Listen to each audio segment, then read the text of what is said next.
Tengan muy buenos días. Siguiendo con las clases relacionadas a las razones financieras, ¿verdad? Vamos a ver ahora unas razones muy importantes, que son las razones financieras de administración de activos. Aquí nos vamos a enfocar en aquellas cuentas de la empresa, ¿verdad?, que contribuyen a la generación de recursos. Vamos a ver cómo contribuyen nuestros activos para la formación de recursos. Y aquí tenemos los conceptos, ¿verdad?, que previamente ya hemos definido en la lectura, ¿verdad? Espero que vayamos leyendo. Esta semana vamos a tener un foro de contribución de la lectura, ¿verdad?, de este folleto, y pues de una lectura también independiente, que ustedes, si tienen alguna bibliografía relacionada, pues para que también se puedan afianzar más conceptos y así como su entendimiento, porque estas razones financieras, todas estas del análisis vertical, tienen como bastante esencia financiera. O sea, tenemos que practicar y relacionar aquellas cuentas que nos den estas razones. O sea, como vemos, si ustedes se van a un libro de administración financiera, hay muchas razones financieras y muchas con un aspecto bastante analítico. Entonces tenemos que ya llevar cierto bagaje en algún momento. Nuestra materia es de las primeras de la carrera, ¿verdad? Entonces como que de alguna manera no hemos cursado tantas materias que nos den materia prima como para poder ahondar. Entonces, en ese sentido, ¿verdad?, yo procuro administrar y proporcionar las razones financieras y el material que sea entendible. O sea, es el material base. Ustedes, de alguna manera, para su formación, para su entendimiento y para su desarrollo personal, yo sugiero siempre que tengan un libro de administración financiera de cabecera. Eso les va a permitir analizar el material que yo les estoy dando, así como tener otros recursos adicionales para que cuestionen, para que contribuyan y de manera que sean unos estudiantes más completos. Estas razones financieras, fíjense que tienen la característica de tocar cuentas de activos y del estado de resultados. Pero las cuentas de activos son aquellas más significativas porque son el medidor de ver cómo aquellos ingresos generados han sido, digamos, trabajados por estos recursos. Acordémonos que los activos son aquellos bienes disponibles, ¿verdad?, o recursos disponibles que tenemos para la generación de un ingreso futuro. Entonces, mientras un activo sea más alto, se espera que genere más recursos, ¿verdad? Entonces, aquí vamos a ver esa relación y también una comparación con el estándar. Como les he dicho, una razón financiera sin un nivel de medición con otras empresas del mismo medio son razones financieras que no tienen tanto sostenimiento para analizarla. Generalmente hay razones financieras que se analizan con las de otros años previos, pero hay otras que se comparan, digamos, porque muchos podemos comparar las razones financieras con años previos, pero tenemos que saber también cómo va la competencia, cómo está el mercado y las empresas, ¿verdad?, de nuestro ramo. Así que son elementos que deben de ir a la par de las respuestas que aquí demos. Y en ese sentido, vamos a ver 4 tipos de razones financieras detalladas a continuación, y que son: período promedio de cobro. Tenemos acá. También tenemos la rotación de inventarios. También tenemos la rotación de activos fijos y la rotación de activos totales. Estas 4 cuentas son las que veremos en esta grabación. Espero que sea bastante corta y entendible, ¿verdad?, para que ustedes le dediquen a su vista y análisis, ¿verdad? Que este video lo estoy haciendo para contribuir a la lectura que ustedes están haciendo. O sea, como no tenemos una clase presencial, que podamos, ¿verdad?, analizar la lectura, con un par de ejercicios en la pizarra, pues aquí lo que procuro es que ustedes tengan la lectura a la mano y cualquier situación que tengan alguna duda, recurran al video y, bueno, la posibilidad de que yo de algún elemento adicional. Y si no, pues ustedes me pueden hacer las consultas por el chat. Hay muchos compañeros que me han consultado, ¿verdad? Y yo pues procuro lo más pronto posible cuando veo sus mensajes, pues contestarlo. Sepan que yo estoy siempre a la disposición porque estar así a la distancia nos cuesta un poco, ¿verdad? Yo estoy en la total disposición y, y siempre, ¿verdad? Cualquier cuestión que ustedes consideren. Bueno, vamos a ver el primer elemento, que es periodo promedio de cobro. Nos dice el concepto: equivale a la cantidad de días promedio que permanece sin liquidarse una cuenta por cobrar. Por lo general, se determina dividiendo el saldo de cuentas por cobrar de una empresa al final de un año, ¿verdad?, entre el promedio diario de venta de crédito con base en un año de 360 días, 365 días. O sea, aquí, es una razón que se saca para conocer cómo estamos cobrando nuestras cuentas por cobrar. Porque tener una cuenta por cobrar es no tener la disponibilidad a la mano. Es estar cargando una cuenta que otra persona ya se está beneficiando. O sea, nosotros demos un servicio o vendimos un bien, se lo entregamos a otra persona y no nos ha pagado. O sea que la otra persona ya obtuvo sus beneficios y nosotros todavía estamos esperando obtener ese beneficio. Entonces, ese periodo promedio de cobro nos ayuda a entender cómo estamos, porque aquí se ven involucrados muchos elementos. Entre las principales están las políticas de cobro que tiene la empresa. Ya más adelante lo vamos a ir viendo. Y la fórmula que tenemos, ¿verdad?, es cuentas por cobrar sobre ventas entre 365 días. Ya vamos a ver el detalle más adelante. En esta semana les he agregado ahí en el foro, ¿verdad?, en las clases, 2 estados financieros que nos van a servir para calcular acá y nos van a servir en el resto de la unidad, ¿verdad? Esos 2 estados financieros van a ser los 2 documentos base para sacar razones, de manera que tengamos un solo formato de estado financiero para ir haciendo los cálculos y no tomar montos al azar. Considero que así nos va a resultar más factible. En este caso, tomamos los montos, ¿verdad?, de acuerdo a la fórmula que nos dice cuentas por cobrar. Nos vamos al estado de situación financiera y tenemos las cuentas por cobrar por $165,000. Entonces, está aquí. Luego tenemos que dice que las ventas, en el estado de resultados, ¿verdad?, es por $1.200.000.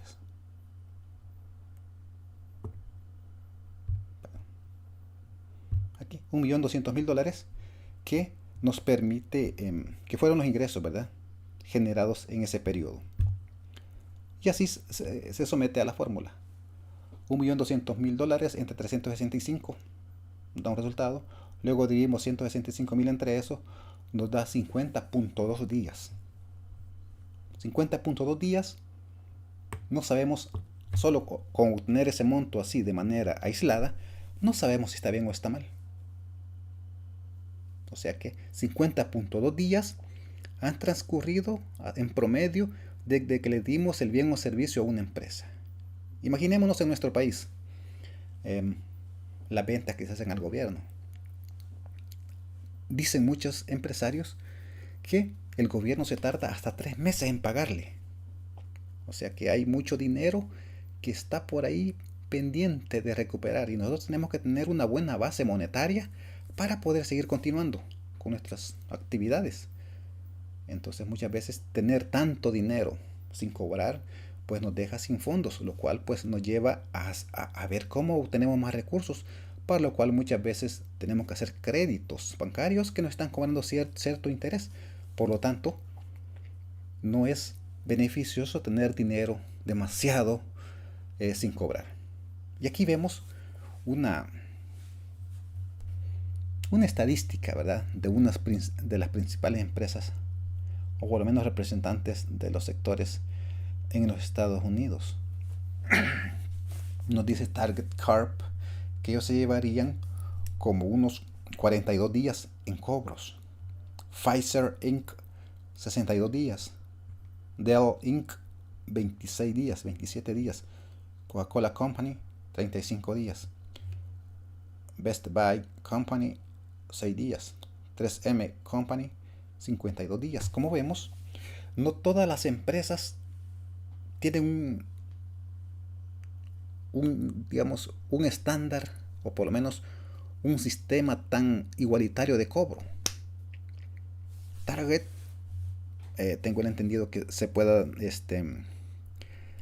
relacionar con ventas al menudeo, ¿verdad? Pfizer, esta es una empresa farmacéutica. Dell va con la tecnología. Coca-Cola, bueno, con bebidas. Best Boy, me imagino que con minoristas. Y 3M, pues, tiene una gran diversidad de artículos para el uso del lugar y de la oficina. ¿Cómo saber si están bien o mal? Bueno, Pfizer la pudiéramos comparar con SmithKline o con otras farmacéuticas, ¿verdad? Con Bayer, con otras similares, para ver cómo es que ellos están. Imagínense que si Bayer cobra a los 30 días o SmithKline a los 40, entonces quisiera decir que esta empresa está demasiado holgada, o sea, demasiado exagerado en recuperar. Coca-Cola, ¿con quién se debería comparar? Bueno, con las empresas similares, ¿verdad? Puede ser la Pepsi, o puede relacionarse también con las empresas relacionadas con las bebidas alcohólicas, ¿verdad? Porque son bueno, muchos tienen diferentes mezclas de productos. Coca-Cola vende bebidas carbonatadas, así como bebidas solo endulzadas, vende aguas, tiene una gran diversidad.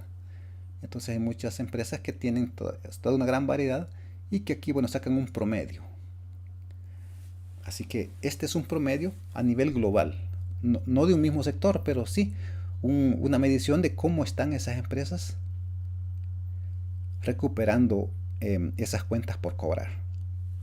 O sea, este es solamente un indicativo de cómo está, no es un sector. Ya más adelante pudiéramos ver cómo se ve una estadística de empresas del mismo sector. Vamos a ir leyendo y hablando al respecto. Aquí nos dice en este párrafo que con lo llevado a la fórmula, dice, nos da 50.2 días. Pero el promedio del sector es de 40 días. Eso quiere decir que tenemos más de 10 días que la competencia, o por lo menos el promedio de cobrar.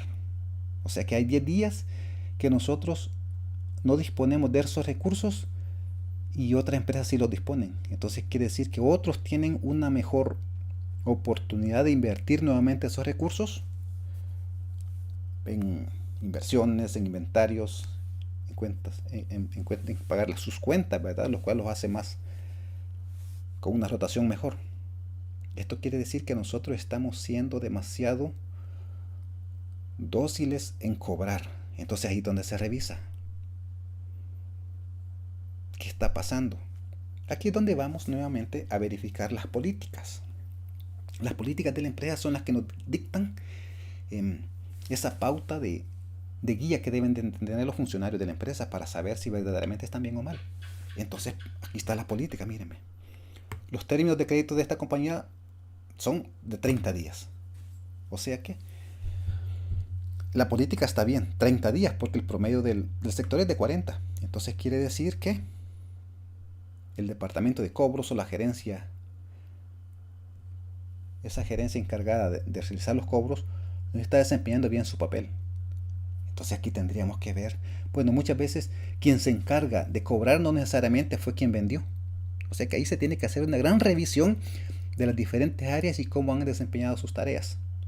Y aquí me voy a adelantar en la explicación, ¿verdad? ¿Cómo va? O sea, ¿qué pasa cuando nosotros cobramos demasiado tarde? Bueno, ya previamente les he mencionado de que entonces nosotros no disponemos de recursos necesarios para hacer compras de manera oportuna. O sea que si nosotros cobramos tarde, entonces eso nos obliga a pagar tarde, lo cual en un mercado competitivo, quien no paga oportunamente no se le vende, o por lo menos se marca como un cliente clase B o C. Eso quiere decir que los que nos venden nos van a vender con sobreprecio porque no tenemos la disponibilidad en el momento adecuado. Entonces ahí es donde se debe de utilizar ciertos parámetros que se mencionan para las compras y para las ventas, que es vender a más largo plazo, vender a más corto plazo y pagar a más largo plazo. ¿Qué quiere decir? Ya con un ejemplo, que si yo pago a 20 días plazo, debo de cobrar a 15 o 10 días plazo. Eso me permite tener los recursos oportunamente antes de que se venza mi venta, mis compras. Si yo en este caso cobro en 50 días, pues mis pagos van a ser a los 60 días, a los 53 días, porque no tengo oportunamente los recursos y eso quiere decir que no soy un buen cliente. Así que esos datos pues nos ayudan a analizar que mientras menos tiempo cobremos es mejor, pero no tanto, ya vamos a ver más adelante. Y aquí tenemos el análisis, ¿verdad? De que muchas veces las políticas deben de cumplirse siempre y cuando se hayan hecho de una manera bien pensada. Por ejemplo, hay políticas que son bastante restrictivas, en el sentido de que solo se realizan ventas al crédito a aquellos clientes de clase A y que nunca han faltado. Eso hace que tengamos una cartera bastante limpia con respecto a las cuentas por cobrar, pero se nos restringe de alguna manera el mercado. Entonces ahí lo que se recomienda es dar cierta holgura, o sea, utilizar y tener en la disponibilidad los clientes A y B durante cierto tiempo, pero con la medición permanente. Si en algún momento algún cliente B pasa a C, pues entonces se saca del proceso. Eso hace que mantengamos siempre el promedio de cobro de una manera controlada. Porque si otorgamos créditos a clientes A, B, C y D, sí haremos una venta fuerte, porque el estado financiero con respecto a la venta va a ser efectivo. Pero si luego nos remitimos a las cuentas por cobrar, que es donde se cruza en esta situación, ya veremos que tenemos pues una falla. Entonces, lo que se recomienda es tener un estándar promedio, ¿verdad? En donde tengamos que manejar clientes que son bastante responsables, pero tampoco disminuir esa clientela porque no tendremos ese margen de ventas necesario, ¿verdad?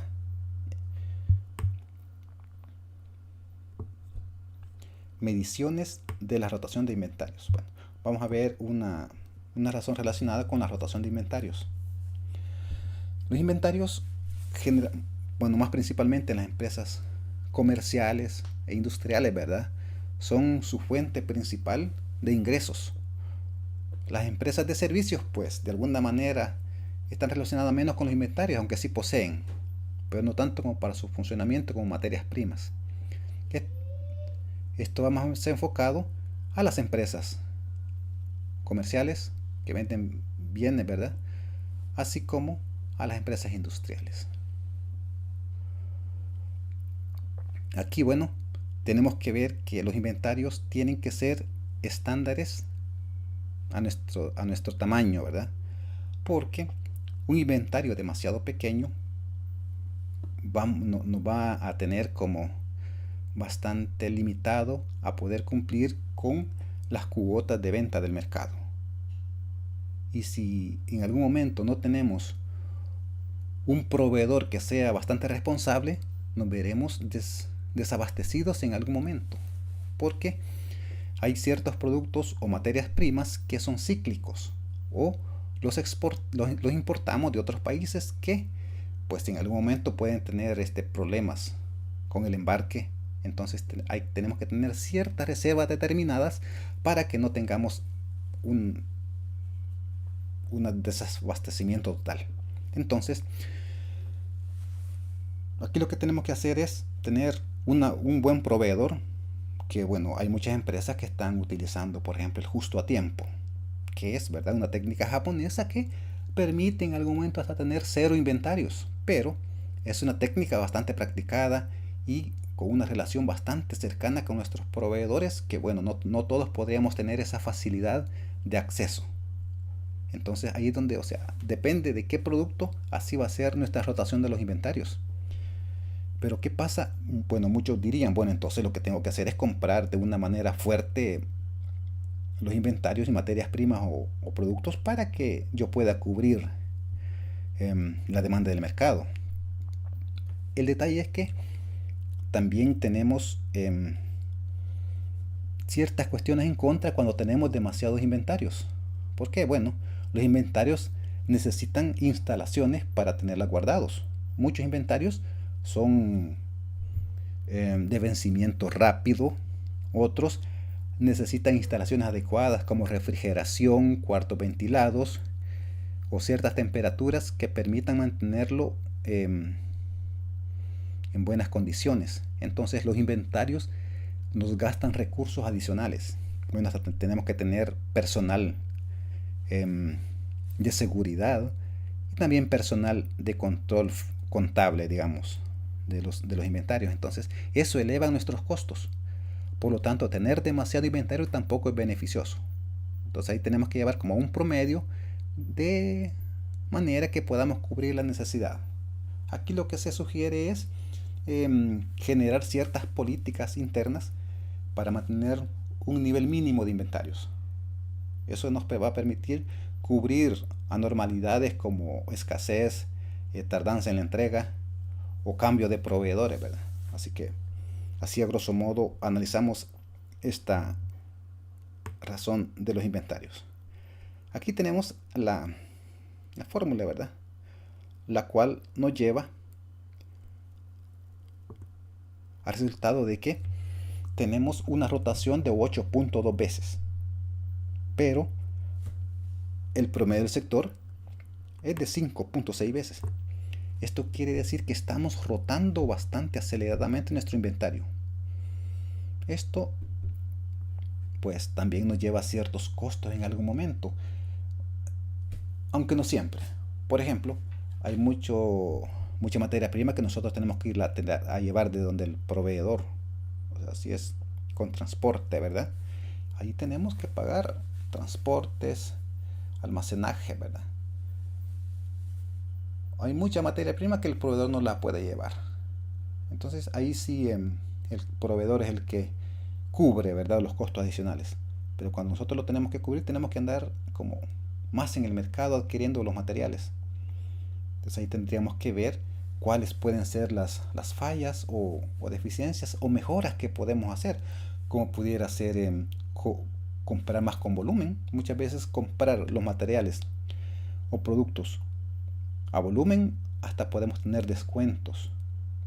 Otro puede hacer verificar si las instalaciones están demasiado pequeñas. Acordémonos que las empresas van creciendo año con año y muchos tenemos las instalaciones de hace 3, 4 años, pero ahora puede ser que ya tengamos un mercado mayor y necesitemos ampliar nuestras instalaciones. Ya es necesario invertir o pensar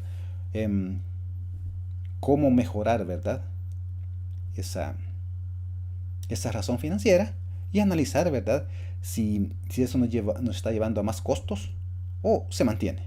Pues en algún momento tenemos que establecer un FODA, ¿verdad?, que nos ayude a entender los pros y contras de tener esa razón así.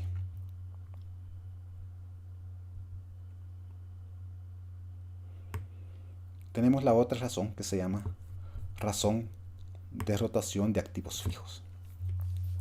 Los activos fijos verdaderamente son recursos que los tenemos más a largo plazo en la empresa para la generación de flujos futuros de recursos. Un activo fijo pues se adquiere para tenerlo por un periodo determinado, y los cuales pues se van deduciendo como gasto, ¿verdad?, de los recursos del año. O sea, al comprar un activo fijo, ahí se aplica la depreciación. Entonces la depreciación es un costo, ¿verdad?, de la empresa que se va aplicando periódicamente de acuerdo a la tabla, ¿verdad?, que tengamos disponible en la empresa como política. Entonces, los activos fijos pues son recursos que pues tienen sus características. Hay muchas empresas que, para no tener ese dinero invertido más a largo plazo, lo que hacen es alquilar, o sea, el famoso leasing. Hay muchas empresas que alquilan el transporte de carga, oficinas, muebles, maquinarias, y si le vamos a ver su estado financiero, sus activos fijos pueden ser lo más mínimo que puedan ser. O sea, no, en la actualidad, tener activos fijos no es la prioridad.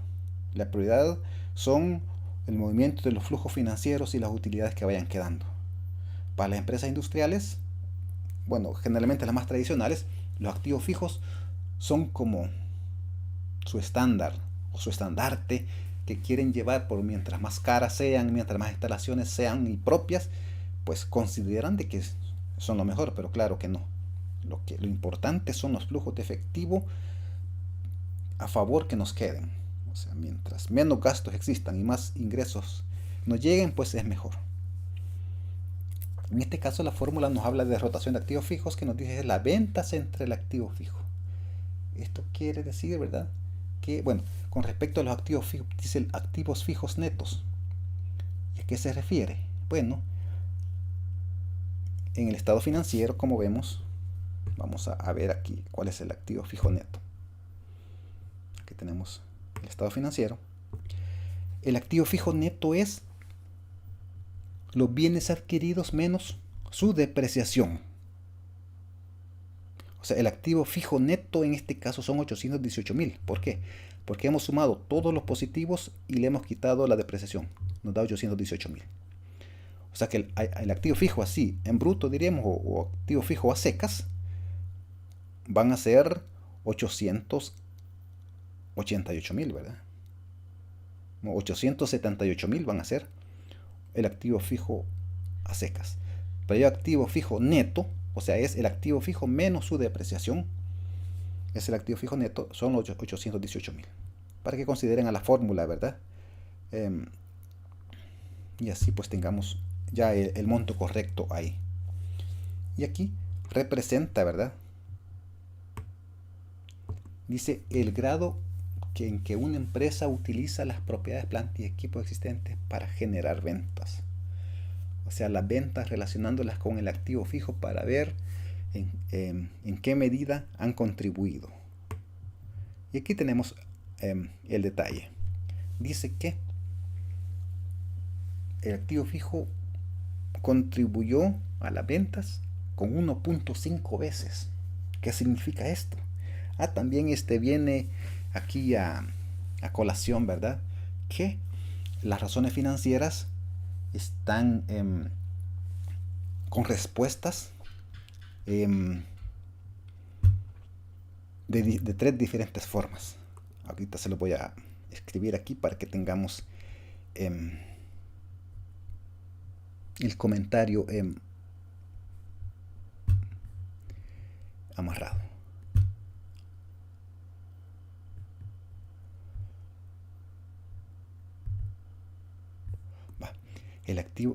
Las razones financieras se representan. La primera forma de representar es en monto, o sea, en dólares. Por ejemplo, el caso del capital de trabajo neto que veíamos en la semana pasada. Porque el capital de trabajo neto es igual al activo circulante menos pasivo circulante y nos da un monto de trabajo. hay una respuesta en montos. ¿Cuál es la segunda respuesta que podemos tener? En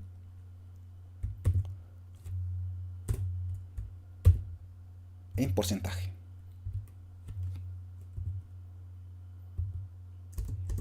Esto significa ahí que hay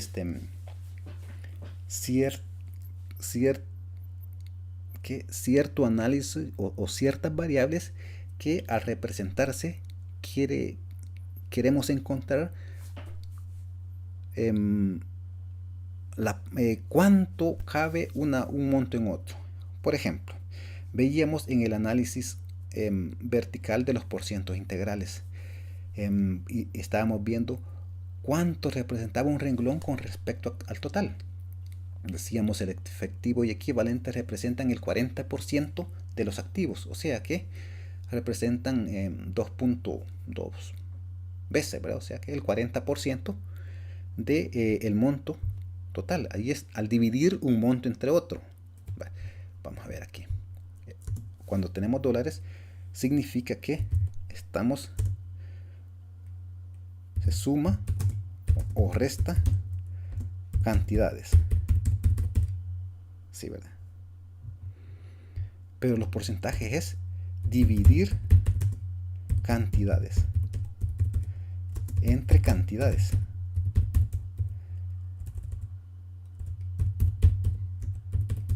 O sea, dividir una cantidad entre otra no nos va a dar un valor monetario, ¿verdad?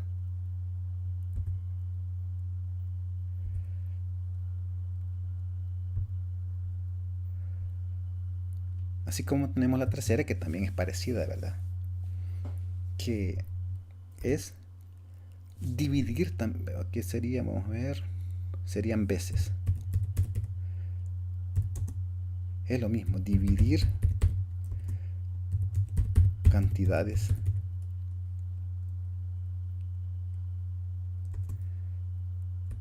entre otras. Representarlo en porcentajes es como ver la parcialidad que tiene una cantidad sobre otra, pero encontrar las veces es parecido, pero es como encontrar cómo se repite o cuántas veces se puede repetir un monto. Por ejemplo, si si el activo corriente es 100 y el pasivo corriente son 5,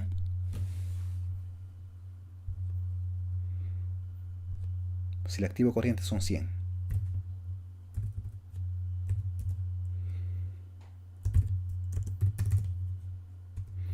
y el pasivo corriente es 20, entonces aquí vemos una relación en donde al encontrar el porcentaje diríamos que el pasivo corriente representa un 20% del activo corriente. O sea que en este caso la respuesta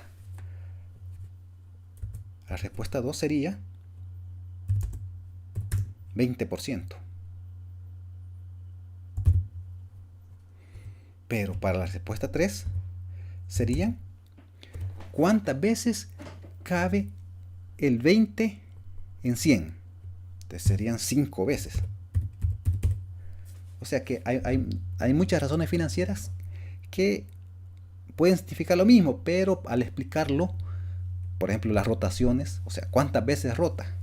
Muchos pudiéramos decir, rota un 20%, pero, o sea, no sería como tan representativo o no es tan simbólico, pero decir 5 veces rotan los inventarios en el año, entonces ya entendemos, ¿verdad?, de que hemos llenado 5 veces una bodega de materiales. Entonces ahí sí. Pero el porcentaje pudiera decir cuánto representa 20 de 100. Pues representa el 20%. Y así. Eso lo quería hacer la acotación porque ahí nos encontraremos con estos conceptos de a veces la respuesta va a ser en dólares, a veces la respuesta va a ser en porcentajes o a veces la respuesta dice veces. Pero eso es porque dependiendo de la fórmula. Vale. Hoy continuamos, ya casi finalizando. Rotación de activos totales. Aquí sí vamos a ver cuánto ha contribuido todos los activos en las ventas. O sea, anteriormente estuvimos viendo parcialmente, pero aquí ya se ve todo el activo, cómo contribuyó a la venta.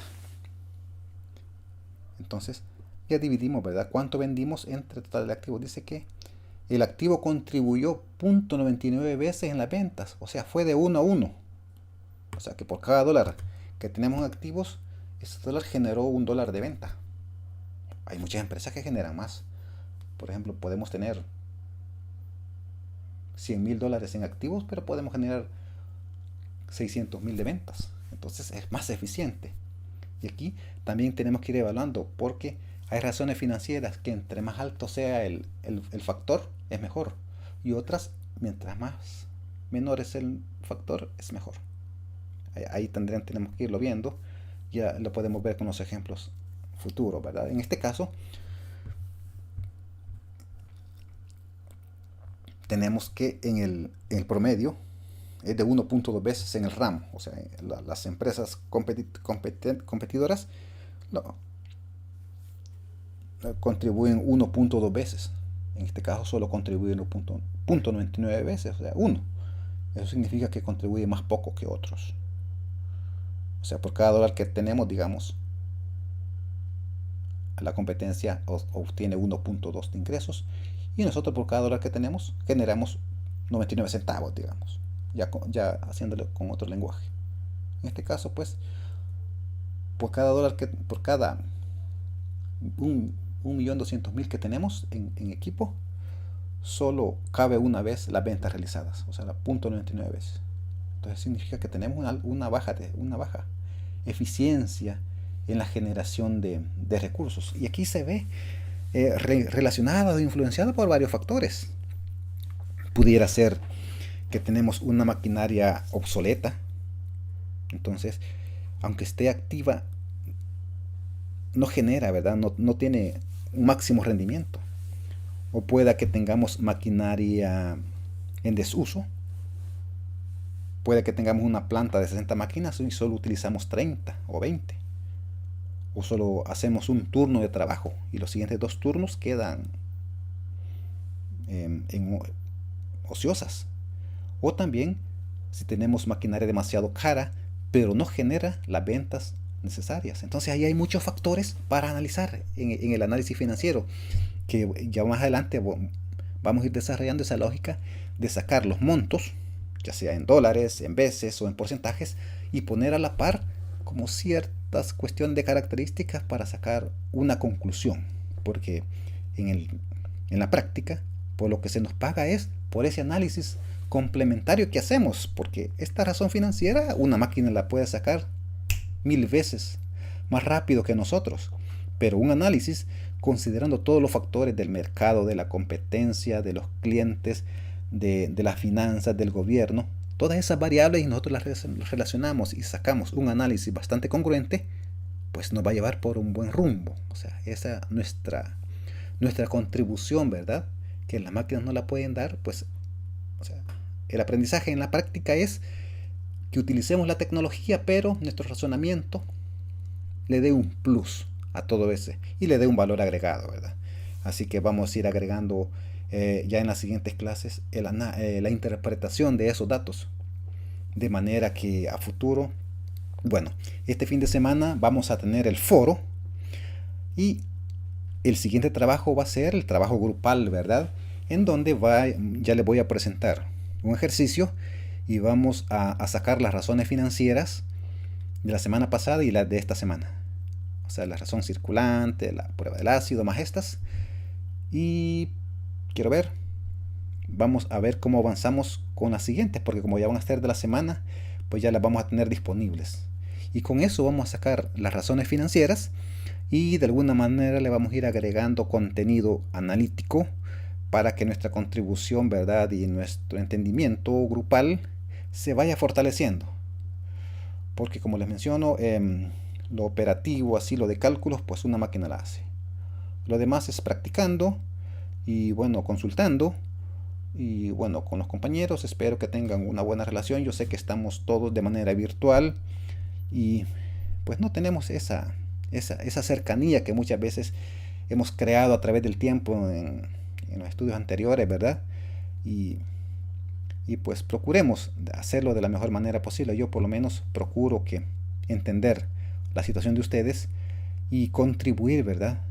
Para que podamos ir avanzando en la carrera. No sé si nos veremos en otras materias a futuro, pero procuro tener la empatía con ustedes, de manera que la lógica que lleven de la materia pues sea lo más entendible y de una manera optimista y positiva. Así que bueno, muchas gracias, y cualquier consulta pues estamos en el foro y ahí los espero, ¿verdad? Espero que mantengan el ánimo y con la frente en alto. Muchos de ustedes están jóvenes y tienen, bueno, todo el futuro por delante, están desarrollando su carrera, su vida profesional y, y ahí vamos. O sea, todos estamos en el camino, pues, y por la superación personal. Y los felicito de alguna manera porque muchos no tienen el acceso a la clase presencial, pero están por este medio, y la verdad es que me alegra, me siento orgulloso de cada uno de ustedes. Y ahí los veo, aunque sea solo en la foto, pero ya me los puedo.